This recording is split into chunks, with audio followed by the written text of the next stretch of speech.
Olá, bem-vindos a todos aqui ao nosso canal, o canal Dantas pelo Mundo.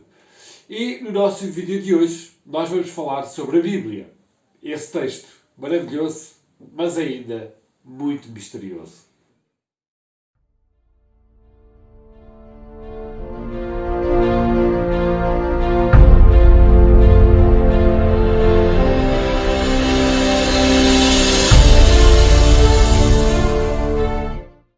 Este objetivo é criar pequenos vídeos. Estamos a falar de 5, 10 minutos, não mais. E vou falar só sobre a Bíblia. O grande objetivo é ajudar-vos a ler e a interpretar estes textos. Bom, claro que este tema é um tema muito grande. Portanto, o meu objetivo vai ser explicar-vos como é que estes textos nasceram, quem é que os escreveu, em que época é que isso aconteceu e como é que esses textos chegaram até aos nossos dias. Bom, é claro que quando pegamos nestes textos da Bíblia, nós estamos a falar de uma janela de um tempo muito grande. Ou seja, se pegarmos Adão e Eva, e esses não contam muito, mas de Abraão até Jesus, e um bocadinho depois de Jesus, nós estamos a falar de 2000 anos. Portanto, não foram as mesmas pessoas que escreveram, são pessoas diferentes, foram escritos em épocas diferentes e tinham por objetivo uma mensagem diferente para cada época. E, portanto, é isso que eu vos quero ensinar para vocês conseguirem interpretar melhor os textos que ali estão escritos. Eu vou dar um exemplo. Portanto, há duas formas de ler a Bíblia.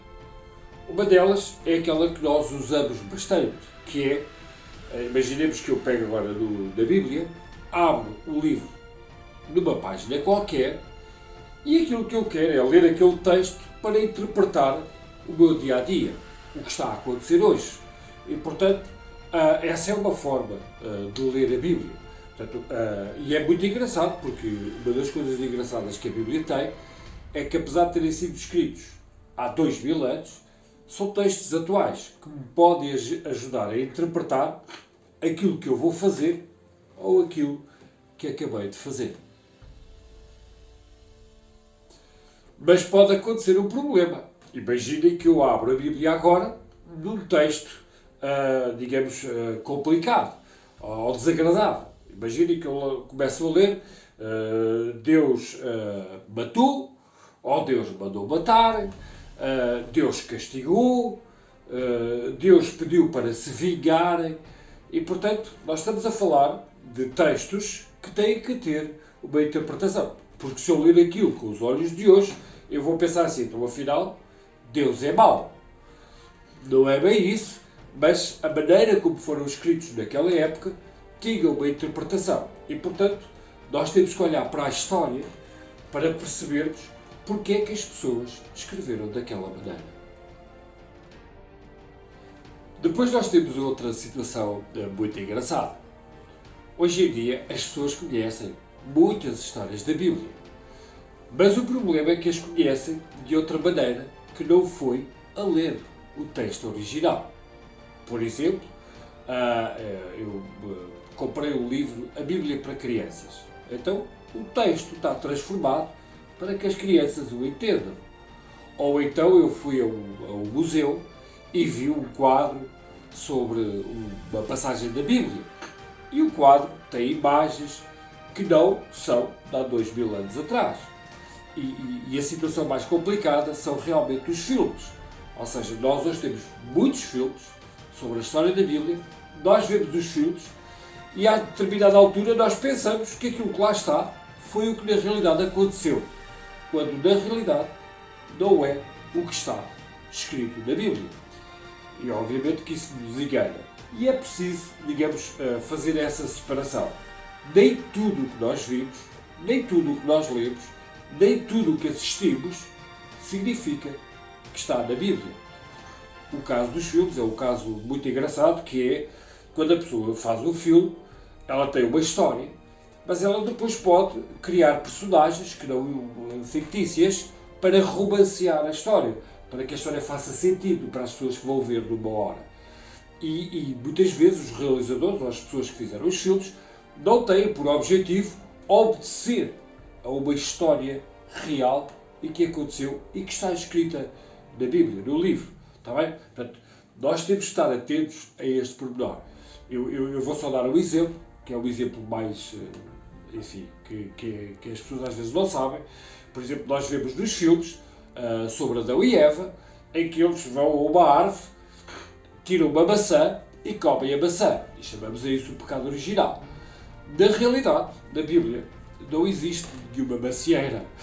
Na Bíblia não fala de uma macieira. O que existe é a árvore do bem e do mal.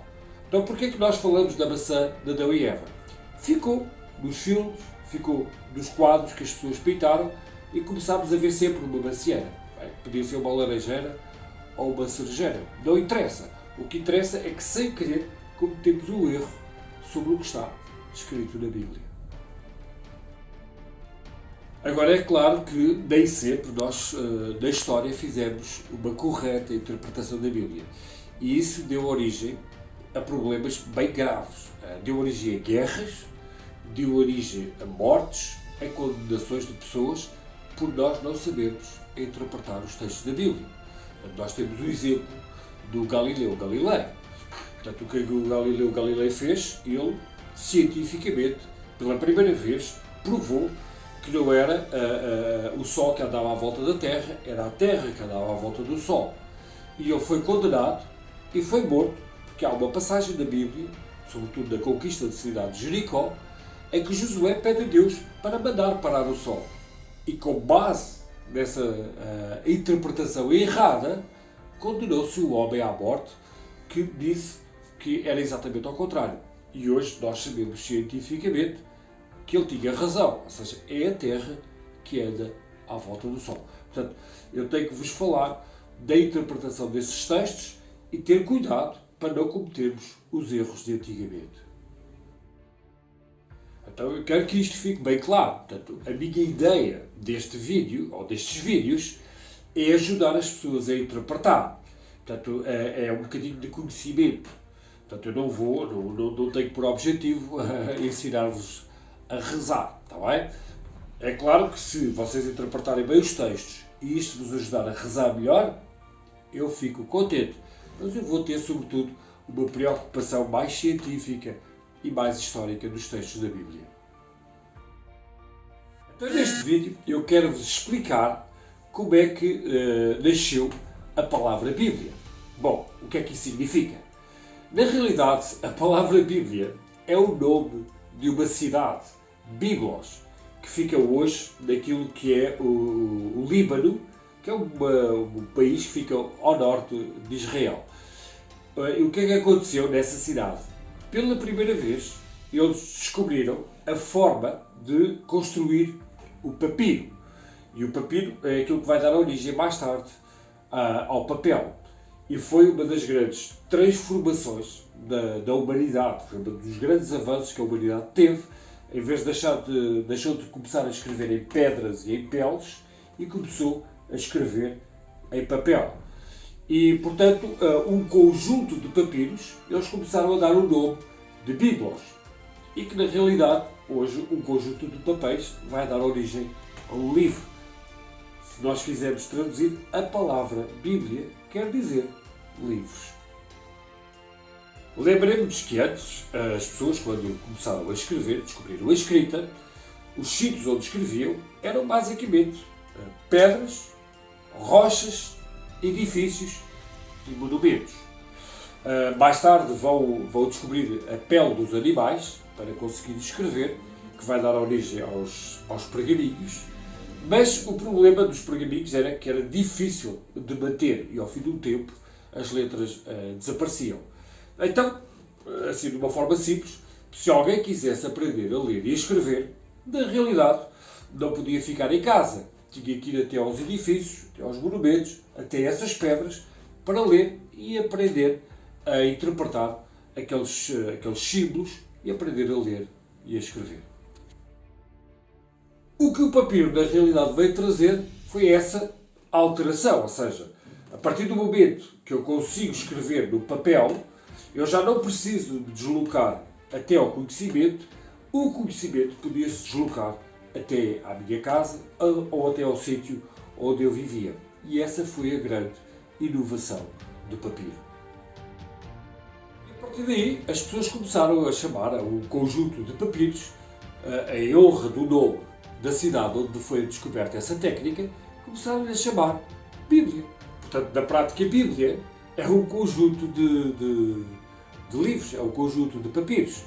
E reparem que ainda hoje, quando nós queremos dizer o nome, por exemplo, onde se guardam os livros, nós dizemos biblioteca, vem da palavra Bíblia.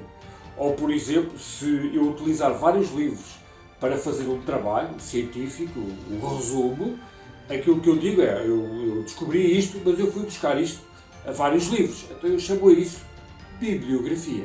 Portanto, começam a perceber que a palavra Bíblia vai ser usada para justificar tudo aquilo que tem a ver com livros. É evidente que normalmente quando nós dizemos a palavra Bíblia, hoje em dia as pessoas ligam logo a um texto sagrado, à Bíblia Sagrada. Mas isso não é propriamente correto. Por exemplo, imaginem que eu junto um conjunto de livros sobre a medicina, ou sobre os médicos, ou as doenças do mundo inteiro. E se eu juntar esses livros todos num livro, na prática eu posso chamar a Bíblia da Medicina.